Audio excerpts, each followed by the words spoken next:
Hi all, ಇದು ನನ್ನ birthday vlog. Happy birthday to me. So ಎಲ್ಲರೂ ಸೇರಿಕೊಂಡು ಇವತ್ತು ಬ್ರುವಮ್ ಅನ್ನೋ ರೆಸ್ಟೋರೆಂಟ್ಗೆ ಹೋದ್ವಿ. ಸೊ ಇದು ರೆಸ್ಟೋರೆಂಟ್ ಕಮ್ ಗಾರ್ಡನ್ ಅಂತಲೂ ಹೇಳ್ಬೋದು ರೀ. ಯಾಕಂದರೆ ಇಲ್ಲಿ ಪ್ಲ್ಯಾಂಟ್ ಬರೀ ಅವ್ರು ಬೆಳೆಸಿಲ್ಲ, ಬಟ್ ಅದ್ರ ಜೊತೆ ಒಂದು ಪ್ಲ್ಯಾಂಟ್ಸ್ನ ಸೆಲ್ ಮಾಡೋ ಒಂದು ಐಡಿಯಾನೂ ಇತ್ತು ರೀ. ಸೊ ಹಾಗಾಗಿ ಇವ್ರ ಥಾಟು ನಂಗೆ ತುಂಬ ಇಷ್ಟ ಆಯಿತು.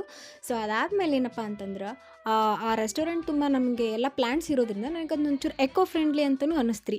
ಸೊ ನೆಕ್ಸ್ಟ್ ಏನಪ್ಪ ಅಂತಂದರೆ ಡೆಕೋರೇಷನ್ ಪಾರ್ಟ್. ಸೊ ನಾವಿಲ್ಲಿ ಡೆಕೋರೇಷನ್ ಕೂಡ ಮಾಡ್ಕೋಬೋದು ರೀ. ಸೊ ನನ್ನ ಹಸ್ಬೆಂಡ್ ಸಿಂಪಲ್ಲಾಗಿ ಡೆಕೋರೇಷನ್ ಮಾಡಿಸಿ ನಂಗೆ ಸರ್ಪ್ರೈಸ್ ಕೊಟ್ಟರು. ಅದಕ್ಕಿಂತ ದೊಡ್ಡ ಸರ್ಪ್ರೈಸು ಅಂತಂದರೆ ನಮ್ಮ ಮಮ್ಮಿ ಪಪ್ಪನ ಊರಿಂದ ಕರೆಸಿದ್ರು ನನ್ನ ಬರ್ಡೇಗೋಸ್ಕರ ಅಂಥೇಳಿ.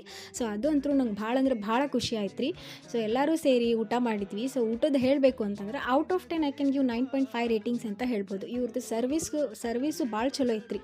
ಸೊ ಲೇಟ್ ಸರ್ವಿಸ್ ಇದ್ದಿದ್ದಿಲ್ಲ, ಹಾಗಾಗಿ ಭಾಳ ಇಷ್ಟ ಆಯಿತು. ಆ್ಯಂಡ್ ಎಲ್ಲರೂ ಟೈಮ್ ಸ್ಪೆಂಡ್ ಮಾಡಿದ್ವಿ. ಸೊ ನನ್ನ ಬರ್ಡೇ ಇರೋದು 28th ಅಕ್ಟೋಬರ್, ಬಟ್ ನಾನು ಒಂಚೂರು ಲೇಟಾಗಿ ಪೋಸ್ಟ್ ಮಾಡಿದ್ದೀನಿ ರೀ.